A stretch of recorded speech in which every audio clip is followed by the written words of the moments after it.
Okay. Okay, well, it's nice to be here with you. It's great to And be here with you. I've been listening to you and watching you.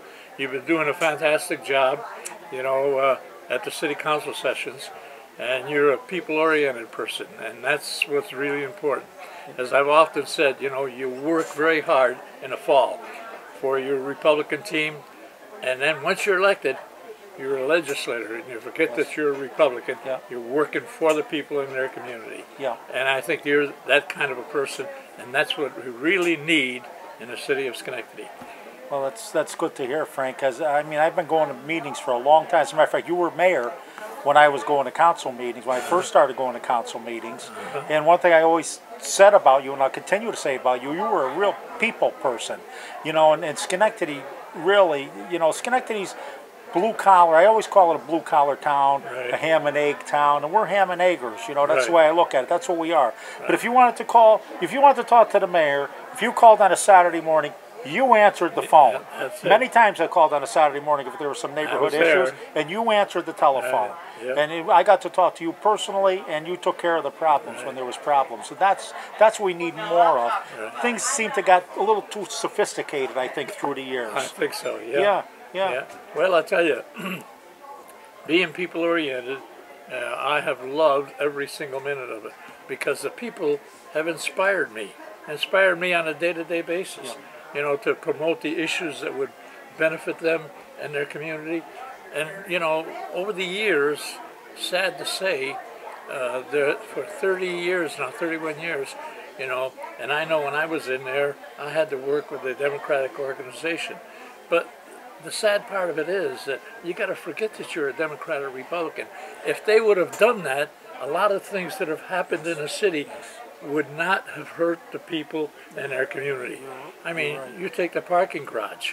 We had DeBartolo, if you remember him. I do. He wanted to take and put up a parking garage on his own and put up a mall behind Proctor's, and they turned them down. Right, and that was private funds. And that was private funds. Today, the people are still paying into the millions for a parking garage, and every single parking garage throughout the United States that's operated by the city is not functioning in the benefit of the city. I remember how adamant you were about that, but unfortunately the city council wouldn't go along with you on that issue, so you were stuck. That's why we need to forget party lines. It's true, and that's what this Alliance Party that I also have the endorsement of, that's what that's all about. We have a Democrat, we have a Republican, we have 3 independents on that. Forget the party lines. We have to do what's best for Schenectady. And like you say about the parking, we're still paying that off. After all these, you're still paying it off. And that's what we're going to be doing with that new garage on Foster Avenue, too.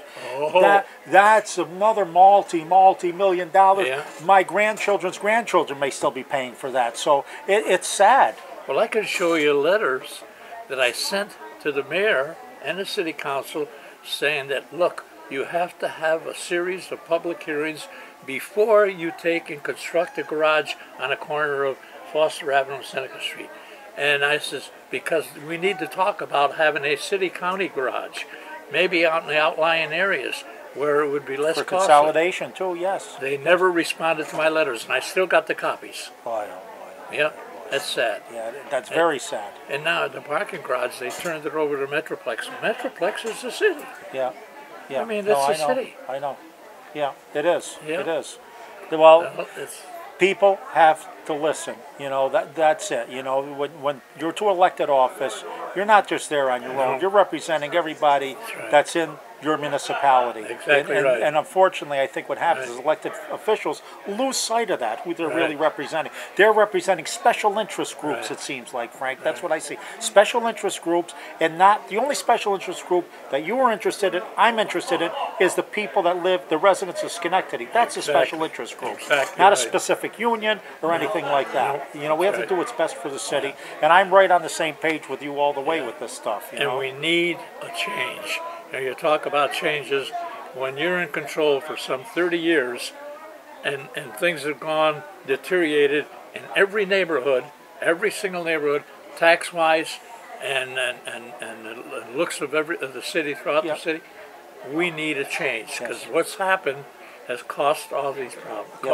Yes, it has. Well, one of my big platform issues, Frank, is I want to see zero tolerance for these supposedly low quality of life issues where people are just throwing bags of litter out the window of their car. They're tagging, graffitiing up buildings, dogs running loose. I mean, it goes on and on and on and on with these issues. And we have a mentality now in the city that these things are okay. You know, you and I both remember Schenectady, what a great city, what a beautiful city. The neighborhoods were the best part of the city, all the neighbors, and they all had their different cultural aspects, the neighborhoods. And now it's changed, and we have to bring that back. That's exactly right.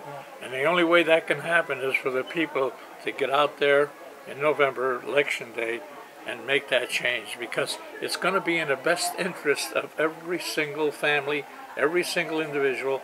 And when you're talking about a city like Schenectady, it's got low and middle income people, and every single neighborhood is deteriorated.